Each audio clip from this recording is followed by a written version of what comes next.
аян есімді жетім баланың қазақтың бір қиырдағы ауылына шешесі қайтыс болғаннан кейін әжесінің алыс туысқанын жағалап көшіп келуінен басталады. Ақылды әрі мейірімді Аянның бейнесі арқылы өзге кейіпкерлердің образдары ашыла түседі. Bir топ ауыл балаларымен танысқан Аян бірден араласып кетеді. Сотқар Есікбайды, бірінші атаман Садықты Тырнауық, Қасымдай тіпті жазушының өзі Сәнмұратбеков те Аянның аянышты тағдырына еш жай қарамады. Олар досына ертегі тыңдау үшін келіп жалғыз қалдырмайды. Аян зерек бала еді. Тез арада хатты достарына көмектеседі. Міне осындай ақ жарқын Аянның бойындағы адамгершілік қасиеттер балаларды еріксіз жақындата түседі. Маған қатты әсер еткен сол жылдарындағы ауыл баласының жетімдік күй кешкен жалғыздығы еді. Әжесінен айырылған бала соғыстағы көкесін сағынып хат жазады. Көкесінің пальтосын құшағына иіскеп, жусанның иісіне малқын басады.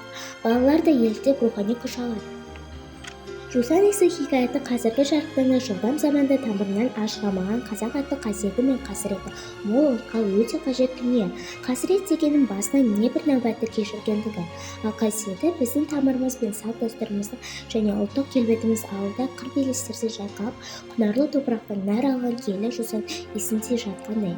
Ал сіз қалай ойлайсыз? Ауыл тұрғындарының ауыр да азапты тағдыры жоқтық пен жетіспеушілікте өскен қара сирақ балалардың қарапайым өмірі бүгінге өзекті болуға тиіс.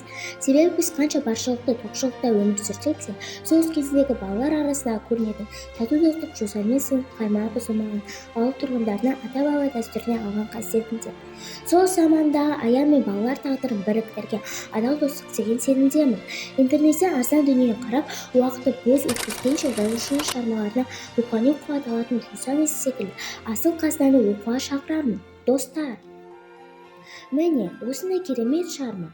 Ендеше мен сізді кітап оқуға шақырамын.